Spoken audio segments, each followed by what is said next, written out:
Karnataka prime ಟೈಮ್ಗೆ ಸ್ವಾಗತ. ನೀವು ಈ ಸುದ್ದಿಯನ್ನು ಲುಮಿನೋಸ್ ಸ್ಟುಡಿಯೋದಿಂದ ನೋಡ್ತಾ ಇದ್ದೀರಿ.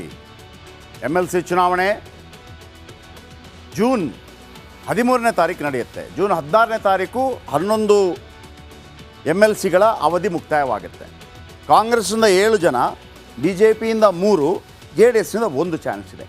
ಯಾರೆಲ್ಲ ಆಗ್ಬೋದು? ರೇಸಲ್ಲಿ ಎಷ್ಟು ಜನ ಇದ್ದಾರೆ ಅಂತಂದರೆ ಬಾ ಯಾರೆಲ್ಲ ಆಗ್ಬೋದು? ಬನ್ನಿ, ವೆರಿ ಇಂಪಾರ್ಟೆಂಟ್ ಆಗಿ ಕೆಲವು ಪಾಯಿಂಟ್ಗಳನ್ನು ಹೇಳ್ತಾ ಹೋಗ್ತೀನಿ.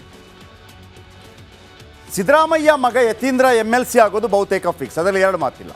ಯಾಕೆಂತಂದರೆ ವರುಣಾ ಕ್ಷೇತ್ರದಿಂದ ಅವರು MLA ಆಗಿದ್ದರು.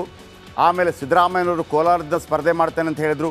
ಹೈಕಮಾಂಡ್ ಹೇಳ್ತಂತೆ no no no no no ನೀವು ಕೋಲಾರದಿಂದ ಸ್ಪರ್ಧೆ ಮಾಡೋದು ಬೇಡ, ನೀವು ವೆರಿ ಸೇಫ್ ವರುಣಾದಿಂದ.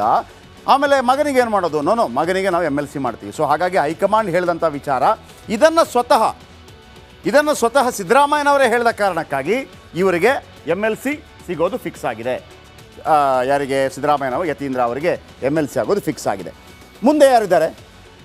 ಹಾಲಿ ಮಂತ್ರಿ NS ಬೋಸರಾಜು. ಹಾಲಿ ಮಂತ್ರಿ NS ಬೋಸರಾಜು ಅವರ ಒಂದು ವರ್ಷದ ಅವಧಿ ಇತ್ತು. ಈಗ ಅವ್ರಿಗೆ ಕೊಡದೇ ಇರೋಕ್ಕಾಗಲ್ಲ, ಯಾಕಂದರೆ MLA ಮಾಡೋಕ್ಕಾಗಲ್ಲ ಅವ್ರನ್ನ. ಹಾಗಾಗಿ ಒಬ್ಬ ಮಂತ್ರಿ ಆಗಬೇಕು ಅಂತಂದರೆ ಯಾರೇ ಆಗಿರಲಿ, ಅಥವಾ ಮುಖ್ಯಮಂತ್ರಿ ಆಗಬೇಕು ಅಂತಂದರೆ ಒಂದು MLA ಆಗಿರಬೇಕು, ಒಂದು MLC ಆಗಿರಬೇಕು. MP ಆಗಿದ್ದುಕೊಂಡು ಕೂಡ ಮಾಡೋಕ್ಕಾಗಲ್ಲ. ನಿಮ್ಗೆ ಅರ್ಥ ಆಯ್ತಲ್ಲ?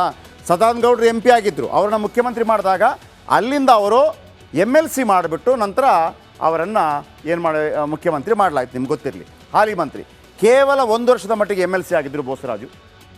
ಈಗ ಮತ್ತೊಮ್ಮೆ ಮಾಡಲೇಬೇಕು.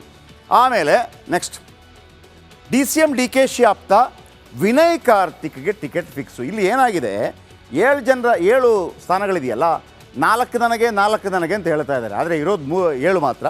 ಇನ್ನು DCM DKC ಆಪ್ತ ವಿನಯ್ ಕಾರ್ತಿಕ್ಗೆ ಟಿಕೆಟ್ ಫಿಕ್ಸ್. ದೆಹಲಿ ಮಟ್ಟದಲ್ಲಿ ನಡಿ ಈಗ ಶುರು ಮಾಡೋಣ.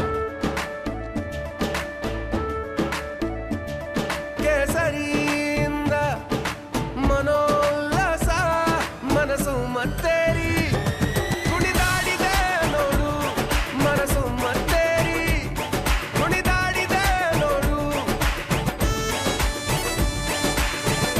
ಕ್ಷಣ ಕ್ಷಣವೂ ಆಚರಿಸಿ ಕೇಸರಿ ಹಬ್ಬ. ವಿಮಲ್ ಬಾಯಲ್ಲಿ ಹೇಳಿ ಕೇಸರಿ. ಕೆ ಗೋವಿಂದರಾಜು ಇವರು ಒಲಿಂಪಿಕ್ ಕ್ರೀಡಾಕೂಟ ಇದರದ್ದೆಲ್ಲ ಅಧ್ಯಕ್ಷರೆಲ್ಲ ಆಗಿದ್ದರು.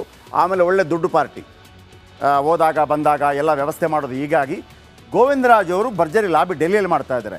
ಈ ಬಾರಿ ಸಿದ್ದರಾಮಯ್ಯನವರಿಗೆ ಮತ್ತು ಎಸ್ಪೆಷಲಿ DK ಶಿವಕುಮಾರ್ ಅವರಿಗೆ ಗೋವಿಂದರಾಜ್ಗೆ ಕೊಡಬೇಕು ಅಂತಿಲ್ಲ, ಆದರೆ ಲಾಬಿ ಮಾಡ್ತಾ ಇದ್ದಾರೆ. ಅವ್ರ ಹತ್ರ ಶಕ್ತಿ ಇದೆ, ದೆಹಲಿ ಮಟ್ಟದಲ್ಲಿ ಮಾಡ್ತಾ ಇದ್ದಾರೆ. ಇನ್ನು ಹಿಂದುಳಿದ ಸಮುದಾಯಕ್ಕೆ 2 ಸ್ಥಾನಗಳು. OBC ಕಾಂಗ್ರೆಸ್ನ ಲೆಕ್ಕಾಚಾರ ಅಥವಾ BJP ಲೆಕ್ಕಾಚಾರ ಜಾತಿ ವಿಚಾರದಲ್ಲಿ ಇರುತ್ತೆ. ಹಿಂದುಳಿದ ಸಮುದಾಯಕ್ಕೆ 2 ಕೊಡ್ತಾರಂತೆ. ನೆಕ್ಸ್ಟು ಆಮೇಲೆ ಒಕ್ಕಲಿಗ, ಮುಸ್ಲಿಂ, ಕ್ರಿಶ್ಚಿಯನ್, SC STಗೆ ತಲಾ 1 ಸ್ಥಾನ. ಒಕ್ಕಲಿಗ 2, 3, 4 ಇಲ್ಲೇ ಆಗೋಯ್ತು. 5, 6, 7 ಯಾರಿಗಾಗ್ತದೆ? ಬೋಸರಾಜು ಇರ್ಬೋದು ಒಂದು. ಆನಂತರ ಯತೀಂದ್ರ ಸಿದ್ದರಾಮಯ್ಯ 2 ಫಿಕ್ಸು. OBCಗೆ ಬರ್ತಾರೆ ಅವರು, ಯತೀಂದ್ರ ಸಿದ್ದರಾಮಯ್ಯ ಹಿಂದುಳಿದ ವರ್ಗ. ಆಮೇಲೆ 4 ಇಲ್ಲ ಆಯಿತು. ಬೋಸರಾಜು ಮತ್ತು ಯತೀಂದ್ರ ಸಿದ್ದರಾಮಯ್ಯ 2 ಫಿಕ್ಸ್ ಆಯಿತಾ? ಇಲ್ಲಿ 4 ಒಕ್ಕಲಿಗರಿಗೆ ಯಾರಿಗಾದ್ರೂ ಒಬ್ಬರಿಗೆ, ಮುಸ್ಲಿಂ ಒಬ್ಬರಿಗೆ, ಕ್ರಿಶ್ಚಿಯನ್ ಒಬ್ಬರಿಗೆ, SC STಗೆ ತಲಾ 1 ನೋಡಬೇಕಾಗಿದೆ ಯಾರು ಕೊಡ್ತಾರೆ ಅಂತೇಳಿ.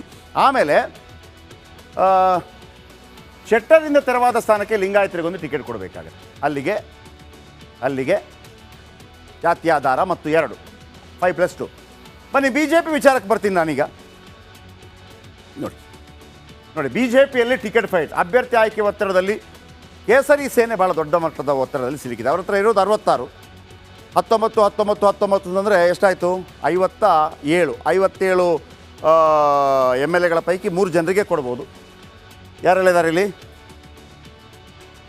ಸೋತವರು ವಿಧಾನಸಭೆ ಟಿಕೆಟ್, ಅಂದರೆ ಯಾರೆಲ್ಲ ಸೋತಿದ್ದಾರೆ, ದೊಡ್ಡ ಫಂಟ್ರುಗಳು ಸೋತಿದ್ದಾರೆ, ಅವರು ರೆಡಿಯಲ್ಲಿದ್ದಾರೆ.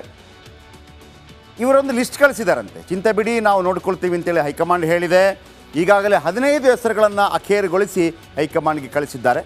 ಆಮೇಲೆ ಭಾಳ ಮುಖ್ಯವಾಗಿ CT ರವಿ, ಚಿಕ್ಕಮಗಳೂರಿನಲ್ಲಿ ಸೋತಿದ್ದರು. CT ರವಿ ಸೋತ ನಂತರ ರಾಜ್ಯಾಧ್ಯಕ್ಷ ಹುದ್ದೆಗೆ ರೇಸ್ನಲ್ಲಿದ್ದರು, ಆಗಲಿಲ್ಲ. ಆ ನಂತರ ಅವರು ರಾಷ್ಟ್ರೀಯ ಪ್ರಧಾನ ಕಾರ್ಯದರ್ಶಿ ಆಗಿದ್ದರು, ಅದಕ್ಕೂ ಏನಿಲ್ಲ. ಈಗ ನಿರುದ್ಯೋಗಿ CT ರವಿ ಅವರು. ಹಾಗಾಗಿ CT ರವಿ ಅವರಿಗೆ ಆ ಸ್ಥಾನ ಸಿಗುವಂಥ ಸಾಧ್ಯತೆ ಬಹುತೇಕ ಜಾಸ್ತಿ ಇದೆ. ಎನ್ ರವಿಕುಮಾರ್ ಒಂದು ರೀತಿಯಲ್ಲಿ ಈ ಚುನಾವಣೆ ನಡೆಯುವಂಥ ಸಂದರ್ಭದಲ್ಲಿ ಗ್ರೌಂಡ್ ವರ್ಕಲ್ಲಿ ಎನ್ ರವಿಕುಮಾರ್ ಭಾಳ ಫೇಮಸ್ಸು. ಒಳ್ಳೆ ಅದ್ಭುತ ಕೆಲಸ ಮಾಡ್ತಾರೆ, ಅವರಿಗೆ ಸಿಗುವಂಥ ಸಾಧ್ಯತೆ ಇದೆಯಂತೆ, ಕ್ವಶನ್ ಮಾರ್ಕ್. ಆಮೇಲೆ OBCಗೆ ಸೇರಿದ ಒಬ್ಬರಿಗೆ ಟಿಕೆಟ್ ಕೊಡ್ತಾರಂತೆ, ರಾಜಕೀಯ ಪ್ರಾತಿನಿಧ್ಯ ಸಿಗದ ಸಣ್ಣ ಸಮುದಾಯಕ್ಕೆ ಕೊಡ್ತಾರಂತೆ. ಆಮೇಲೆ BJPದೊಂದು ಸ್ಟೈಲ್ ಇದೆ, ಯಾರು ಗೊತ್ತಿಲ್ಲದ ಒಬ್ಬರನ್ನ ಡಾಕ್ ಅಂತೇಳಿ ತಂದು ಕೊಟ್ಟು ಬಿಡ್ತಾರೆ, ಅದು ಚಾನ್ಸಸ್ ಇದೆ, ನೋಡೋಣ. ನಮಸ್ಕಾರ, ನಾನು ಜಯಪ್ರಕಾಶ್ ಶೆಟ್ಟಿ ಮಾತಾಡ್ತಾ ಇದ್ದೀನಿ. ರಿಪಬ್ಲಿಕ್ ಕನ್ನಡದ ಈ ವಿಡಿಯೋವನ್ನು ಶೇರ್ ಮಾಡಿ ಮತ್ತು ನಮ್ಮ ಚಾನಲನ್ನು ಸಬ್ಸ್ಕ್ರೈಬ್ ಮಾಡಿ.